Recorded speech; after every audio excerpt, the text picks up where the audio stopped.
बहुत दिनों पुरानी बात है। उदयपुर में एक बहुत गहरा जंगल था। उस जंगल में एक घमंडी शेरा रहा करता था। शेरा का एक खास अनुचर था जो एक लोमड़ी था। लोमड़ी दिन भर जंगल में घूमता रहता और शेरा के पास जाकर जंगल के सारी खबरें बताता रहता था।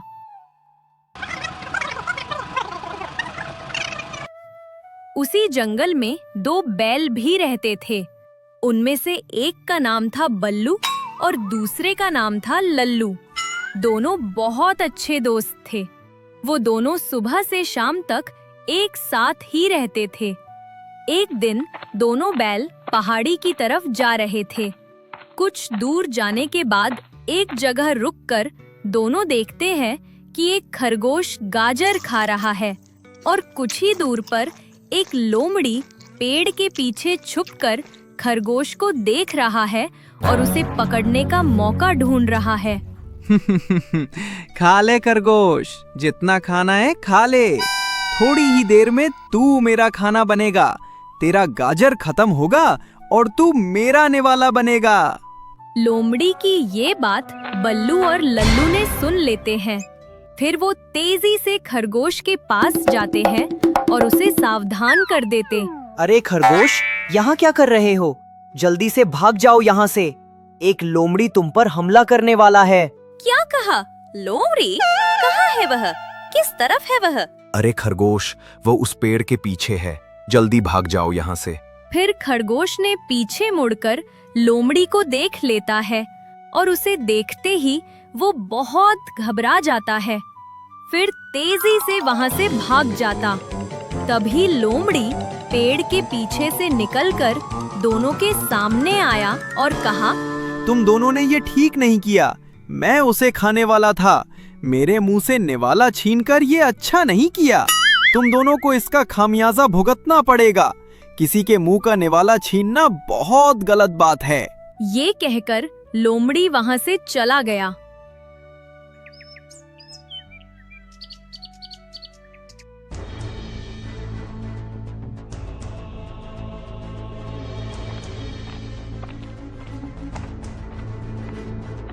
लोमड़ी के जाने के तुरंत बाद ही शेरा वहाँ पर आ गया और पेड़ के पीछे छुपकर सोचने लगा। अरे वाह, इतने मोटे ताजे बैल। इनमें से अगर एक को भी खत्म कर दिया तो मेरा 3 दिन का खाने का इंतजाम हो जाएगा। उधर बल्लू और लल्लू ने पेड़ के पीछे छिपे शेरा को देख लिया। बल्लू, जल्दी भागो यहाँ से। उस पेड़ के पीछे एक शेरा है। चलो जल्दी भाग चलते हैं, नहीं तो हम मारे जाएंगे। ये कहकर दोनों भाग लगे और शेरा भी उनके पीछे भागने लगा। थोड़ी दूर जाने के बाद दोनों रुक गए। फिर बल्लू ने कहा, सुनो लल्लू, अगर हम इस तरह भागते रहेंगे तो हम में से एक की जान जाएगी। इससे अच्छा है कि हम दोनों मिलकर इसका सामना करें। हाँ, तुम सही कह रहे हो। वो हम दोनों को एक साथ नहीं मार पाएगा। फिर दोनों हिम्मत जुटाकर शेरा की तरफ मुड़ गए। इधर शेरा भी इस तरह दोनों को पीछे मुड़कर खड़ा होते देखकर आश्चर्य हो गया। फिर वह भी थोड़ी दूरी पर रुक गया और बोला, अरे तुम दोनों इस तरह से रुक क्यों गए? तुम्हें डर नहीं लग रहा है क्या? जल्दी भागो वरना मैं तुम्हारा शिकार कर लूंगा। ठीक है, कर लो शिकार। रुक क्यों गए? आगे बढ़ो। ये कहकर दोनों एक साथ शेरा की तरफ भाग निकले। दोनों को एक साथ अपनी ओर आता हुआ देखकर शेरा घबरा गया और बोला, अरे बाप रे, ये तो एक साथ मुझ पर हमला करने वाले हैं। इनके एक सींग से ही मेरा पेट फट जाएगा। अभी भाग जाना ही बेहतर होगा। ये कहकर शेरा वहाँ से भाग निकला और बल्लू लल्लू भी थोड़ी दूर जाकर रुक गए।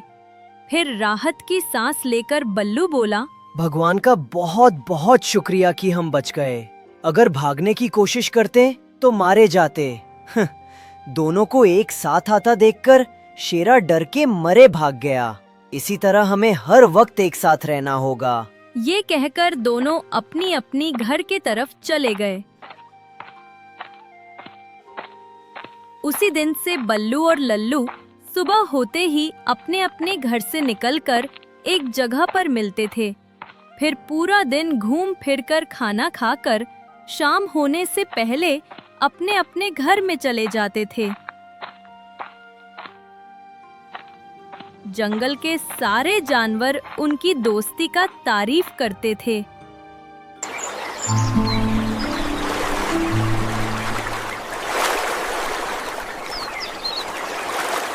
एक दिन शेरा लोमड़ी को पास बुलाया और कहा, लोमड़ी, उन दोनों का कुछ ना कुछ करना ही होगा। उस दिन दोनों ने मिलकर मुझे भगाया। जंगल के जानवर मुझे देखकर हंस रहे थे। मेरा बहुत बेइज्जती हुई उस दिन। जल्दी कुछ सोचो, मैं और इंतजार नहीं कर सकता। थोड़ा सब्र करिए शीरा जी, सब्र का फल मीठा होता है। हाँ, बंद करो अपना बकवास। कुछ करो, नहीं तो मैं तुम्हें खा जाऊंगा। शीरा जी, दोनों को एक दूसरे से अलग करना होगा। जब तक वो एक साथ रहेंगे, हम उनका कुछ नहीं बिगाड़ पाएंगे। तो दोनों को अलग कैसे किया जाए, इसके बारे में कुछ सोचा है तुमने? फिर लोमड़ी ने शेरा को अपनी योजना के बारे में बताता है। सब सुनकर शेरा बहुत खुश होता है और उस दिन से ही उसे काम पर लगा देता। अगले दिन सुबह होने के साथ साथ ही लोमड़ी लल्लू के घर पहुंच जाता है और उसे बुलाता है। लल्लू भाई, अरे ओ लल्लू भाई, थोड़ा बाहर आओ ना, कुछ जरूरी बात है। लोमड़ी की आवाज सुनकर लल्लू घर से निकलकर उसके सामने आता। अरे लोमड़ी, तुम यहाँ कैसे? क्या बात है? मैंने आज जो कुछ देखा है और सुना है वो तुम्हें पता लगना जरूरी है, वरना बाद में पछताओगे। मतलब तुमने क्या देखा और क्या सुना? जरा खुलकर बताओगे? तो सुनो, मैंने देखा तुम्हारा दोस्त बल्लू एक गाय से कुछ बातें कर रहा था। गाय? कौन सी गाय? मैंने तो बल्लू के पास किसी गाय के बारे में नहीं सुना। वही तो, वो रोज सुबह तुमसे मिलने से पहले उस गाय से मिलता है। क्या उसने तुम्हें बताया? नहीं, वो तो मुझे कुछ भी नहीं बताया। लेकिन अगर तुमको इतने दिनों से पता था तो तुम आज ही मेरे पास क्यों आए हो? अरे भाई, बेवजह क्यों तुम्हें उसकी बातें बताऊं? वो तुमको अपना सच्चा दोस्त समझता तो वो खुद तुमको बताता, लेकिन आज उसने ऐसी बातें बोल दी कि मैं खुद को रोक ही नहीं सका तुम्हारे पास आने से। क्या कहा उसने? जल्दी बताओ, क्या कहा उसने? वो गाय कह रही थी कि तुम्हारा कोई दोस्त है मेरे अलावा? तो बल्लू ने कहा, हाँ, एक बैल है, लल्लू नाम है उसका। तो गाय ने कहा, मुझे भी अपना दोस्त मिलवाओ। तो बल्लू ने कहा, मेरा दोस्त लल्लू बहुत बूढ़ा दिखता है, एकदम काला अंधेरे की तरह। कोई देखे तो दोबारा देखने का मन भी ना करे। मैं तो बस मजबूरी में उसके साथ रहता हूँ, लेकिन मेरा तो मन है पूरे दिन तुम्हारे साथ गुजारूं। मगर तुम तो सिर्फ सुबह के समय ही चरने आती हो। क्या उसने मेरे बारे में ऐसा कहा? अब पता चला कि कई दिनों से वो क्यों मेरे पास आने में देर लगाता है। मुझे नहीं पता था कि वो मुझसे इतनी नफरत करता है। मेरा काम तो तुमको सच बताना था, लेकिन उसके सामने मेरा नाम मत लेना तुम, नहीं तो वो मेरे ऊपर गुस्सा करेगा। नाम तो तब लूंगा जब मैं उससे बात करूंगा। मैं तो अब उसकी मुंह तक नहीं देखना चाहता। ये हुई ना बात। दोस्त चाहे कैसा भी दिखता हो, मगर उसका सम्मान करना चाहिए। तुमने आज मेरी आंखें खोल दी। लोमड़ी, आज से मैं उसकी दोस्ती तोड़ता हूं, लेकिन अब मैं रहूंगा किसके साथ? अकेला रहूंगा तो शेरा खा जाएगा। उसकी चिंता तुम मत करो। मैं एक ऐसे बैल को जानता हूं जो तुम्हारी तरह ही काला है और उसका कोई दोष भी नहीं है। तुम दोनों एक दूसरे के अच्छे दोस्त बन सकते हो। ठीक है, कहाँ है वो? मैं उससे मिलना चाहता हूं। चलो उसके पास। अभी नहीं, मुझे थोड़ा काम है। मैं शाम को आऊंगा और तुम्हें ले जाऊंगा। फिर खुश होकर लोमड़ी वहां से चला जाता है। इस तरह दिन गुजर जाता है। लोमड़ी शाम होने से पहले ही लल्लू के पास वापस आता है। चलो लल्लू भाई, मैं तुमको तुम्हारे नए दोस्त से मिलवा लाता हूँ। ठीक है लोमड़ी भाई, चलो चलते। फिर लल्लू लोमड़ी के साथ चला जाता है। यह इलाका लल्लू के लिए बिल्कुल नया था। इस इलाके में लंबे लंबे घास उगी हुई थी थोड़ी दूर जाने के बाद लोमड़ी एक गुफा के सामने रुक जाता है। फिर लल्लू से कहता है, लल्लू भाई, चला आया। इस गुफा में रहता है तुम्हारा नया दोस्त। क्या कहा? एक बैल गुफा के अंदर रहता है? हाँ, यही रहता है। मैं अभी बुलाता हूँ। बाहर आओ मेरे दोस्त, देखो तुमसे कौन मिलने आया है। तभी गुफा के अंदर से शेरा निकल कर आया और लल्लू को देखकर खुश होने लगा। अरे वाह लोमड़ी, तुमने तो अपना वादा निभा दिया। अब मेरा कमाल देखो। ये क्या लोमड़ी, तुमने मेरे साथ धोखा किया। ये तुमने अच्छा नहीं किया। हाँ, मैंने धोखा किया। तुम दोनों की वजह से उस दिन मैं भूखा रह गया, इसलिए मैंने शेरा के साथ मिलकर ये चाल चली। अब तुम मेरा और शेरा का खाना बनोगे। लोमड़ी की बात सुनकर लल्लू थोड़ा हंसकर बताया, अरे लोमड़ी, चाल सिर्फ तुम ही चल सकते हो क्या? हम चल नहीं चल सकते? मेरे पीछे देखो कौन आ रहा है। लोमड़ी और शेरा दोनों ने देखा कि बल्लू दौड़ते हुए उनकी तरफ आ रहा। अरे, ये कैसे हो सकता है? बल्लू यहाँ कैसे पहुँच गया? तुमको क्या लगा था? तुम कुछ भी बोल दोगे और मैं सच मान लूंगा। मुझे तुम्हारी बात पर जरा भी भरोसा नहीं था। तुम्हारे जाते ही मैं बल्लू से मिला था और उसको सब कुछ बता दिया था। तो फिर तुम मेरे साथ यहाँ पर क्यों आए? हम दोनों जानना चाहते थे कि तुम दोनों की आखिर प्लान क्या है। इसलिए हमने ये प्लान बनाई कि मैं तुम्हारे साथ जाऊंगा और बल्लू हम दोनों के पीछे पीछे आएगा। फिर दोनों बैल मिलकर शेरा और लोमड़ी को पूरे जंगल में भगाता रहता है। उसके बाद शेरा और लोमड़ी जंगल छोड़कर भाग जाता है। हम दोनों की दोस्ती कोई नहीं तोड़ सकता, कोई नहीं। बहुत दिनों पहले की बात है। स्टारलैंड में एक बहुत बड़ा जंगल था। उस जंगल में लाली नाम का एक हिरनी अपने 2 बच्चों के साथ रहा करती थी। बच्चों में से बड़े का नाम था गोलू और छोटे का नाम था भोलू। लाली अपने बच्चों को बहुत प्यार करती थी और बड़े ही लाड प्यार से उनका पालन पोषण करती थी। वो उन्हें अच्छे अच्छे भोजन भी लाकर दिया करती थी। कुछ महीने पहले ही लाली के पति की मौत हो गई। तब से वो अपने बच्चों को कभी भी पिता की कमी महसूस नहीं होने दी। देखो मेरे बच्चों, मैं तुम दोनों के लिए खाना लाई हूँ। अब जल्दी से खा लो।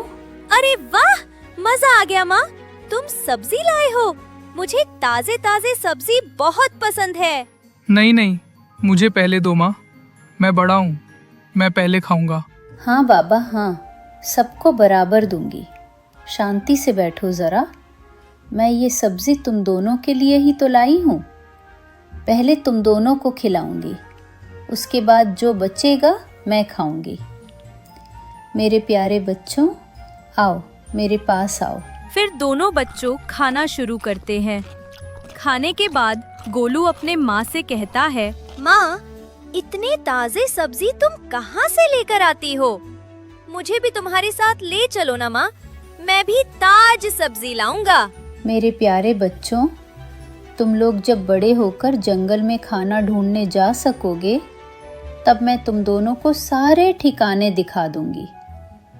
अब तुम दोनों बहुत छोटे हो, घर में ही रहा करो, बाहर बहुत खतरा है। अच्छा माँ, ठीक है, तुम जैसा कहोगे हम वही मानकर चलेंगे। माँ, मैं तो बिल्कुल बाहर नहीं जाऊंगा। माँ, बाहर बहुत खतरा है। तुम मुझे खाना लाकर दोगी और मैं बैठे बैठे खाऊंगा।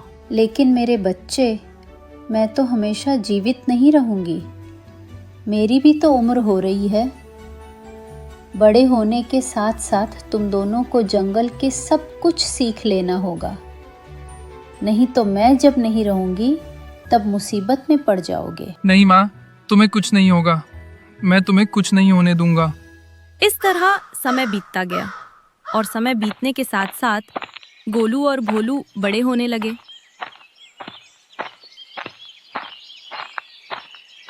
मेरे प्यारे बच्चों, तुम दोनों अब बड़े हो गए हो, इसलिए मैं चाहती हूँ कि तुम दोनों मेरे साथ चलकर भोजन की तलाश करना सीखो। जंगल के नियम के बारे में जानो। जिससे तुम लोग खुद से अपना भोजन ढूंढकर अपना पेट भर सको। हाँ हाँ माँ, मैं तो कब से जाने के लिए तैयार हूँ। मुझे अभी ले चलो माँ। मैं इस घर के बाहर कभी नहीं गया हूँ। मुझे जंगल देखने का बहुत मन कर रहा है। माँ, जंगल कैसा दिखता है? मुझे बिल्कुल नहीं मालूम। नहीं माँ, मैं नहीं जाऊंगा। मेरी तबीयत ठीक नहीं लग रही है। तुम दोनों जाओ। अच्छा ठीक है, कोई बात नहीं, मैं तुम्हारे लिए भोजन लाऊंगी। फिर माँ बेटे भोजन लाने के लिए जंगल की तरफ चले जाते हैं और भोलू घर में बैठकर आराम करने लगता है। इसी तरह कुछ और दिन बीत जाता है।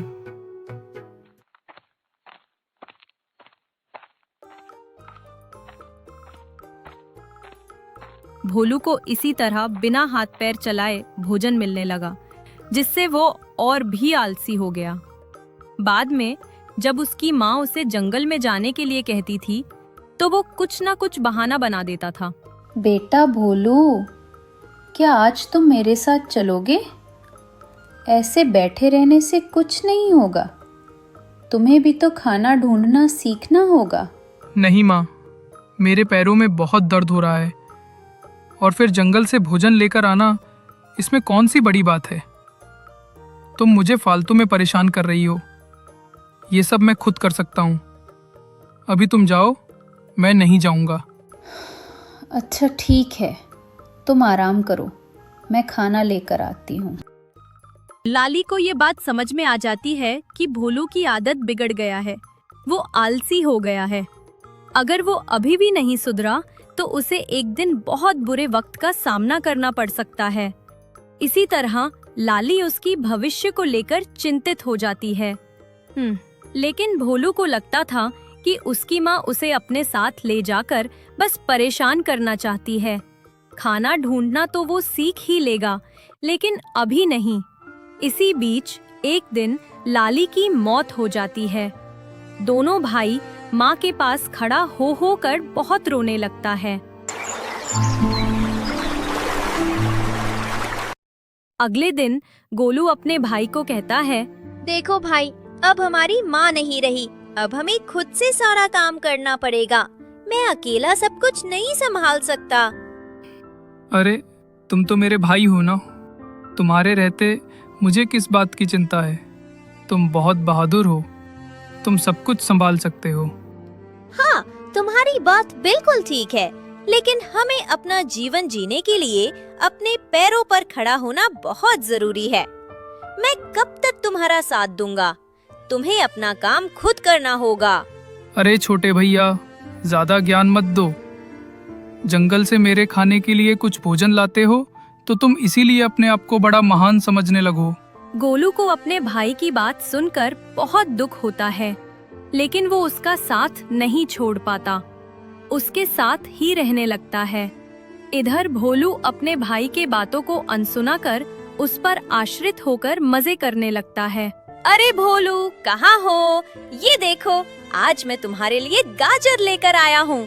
जल्दी दिखाओ, गाजर बहुत ही स्वादिष्ट है। फिर भोलू अपने भाई के लाए हुए गाजर खाने लगता है।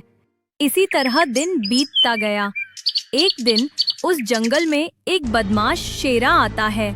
जो भी प्राणी उसके सामने आता है उसे वो शिकार कर लेता है।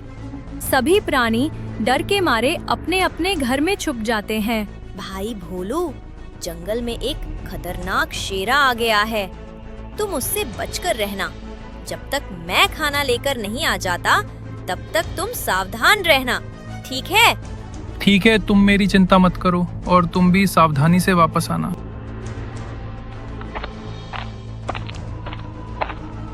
गोलू घर से निकलकर भोजन की तलाश में निकल जाता है। तभी वो शेरा उसका पीछा करता है। गोलू शेरा को देखकर दौड़ने लगता है। फिर किसी तरह एक छोटा सा गुफा के अंदर छुप जाता है और अपना प्राण बचा लेता है। लेकिन वो शेरा उस गुफा के सामने बैठकर गोलू के बाहर आने का इंतजार करने लगता। ये शेरा तो मेरे पीछे ही पड़ गया। अब मैं अपने घर कैसे जाऊंगा? इसी तरह रात हो जाती है, लेकिन शीरा वहाँ से नहीं हटता, जिस कारण गोलू अपने घर नहीं जा पाता। उधर भोलू अपने भाई के घर ना लौटने के कारण भूखा ही रह जाता है, लेकिन वह भोजन के लिए कोई भी कोशिश नहीं करता। पता नहीं मेरे भाई को क्या हो गया। कहीं ऐसा तो नहीं वह जानबूझकर आज वापस नहीं आया। मैं सुबह से भूखा हूँ, अब क्या करूँ? बहुत भूख लगी है। भोलू पूरी रात ही भूखा रहता है। अगली सुबह गोलू घर वापस आता है और अपने भाई को खाना देता है। गोलू, तुम्हारी वजह से मुझे पूरी रात भूखा ही रहना पड़ा। कहाँ थे तुम? तुम तो भूखे रहे, मेरी तो जान ही खतरे में थी। बहुत मुश्किल से अपना जान बचाया। अच्छा, ऐसा क्या हुआ तुम्हारे साथ? गोलू अपनी भाई को सारी बात बताता है, फिर उसे कहता है, इसलिए तो कहता हूँ तुम खुद से कुछ काम कर लिया करो, जिससे जरूरत पड़ने पर बुरे समय का सामना कर सको, नहीं तो मुसीबत में पड़ोगे। अच्छा ठीक है। इसी तरह समय बीतने लगता है।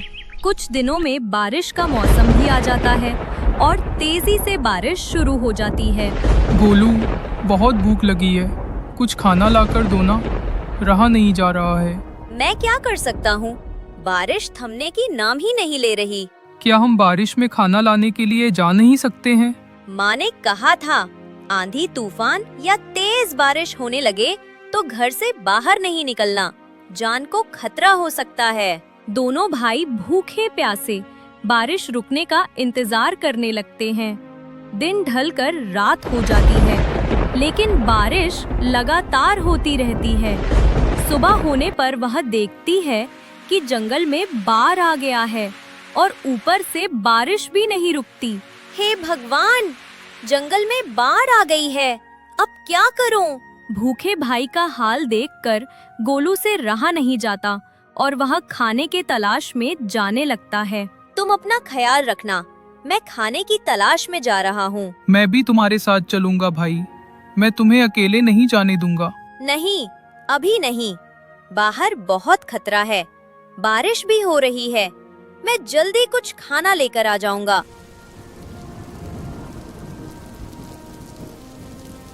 गोलू खाना लाने के लिए चला जाता है और भोलू घर पर भाई के लौटने का इंतजार करता है। बहुत समय बाद भी गोलू वापस नहीं लौटता। अरे मेरे भाई, अभी तक वापस क्यों नहीं आया? इतनी देर हो गई, भूख से तो मेरी जान निकल जा रही है। अगर मुझे खाना ढूंढने का अनुभव होता तो मैं खुद चला जाता। भोलू को बहुत ही पछतावा होता है कि वो हमेशा दूसरों पर निर्भर रहा। उसने कभी भी किसी चीज को पाने की कोशिश नहीं की, जिसके कारण आज वह संकट में फंसा हुआ है। कुछ दिनों से लगातार भूखे प्यासे रहने से भोलू की हालत बहुत खराब हो जाता है। फिर एक रात उसे भूखे सोना पड़ता है, लेकिन भोलू के लिए उस रात के बाद अगली सुबह नहीं होती, वह हमेशा के लिए सो जाता है। तो दोस्तों, इस कहानी से हमें यही सीखने को मिलता है कि हमें कभी भी दूसरों पर आश्रित नहीं रहना चाहिए।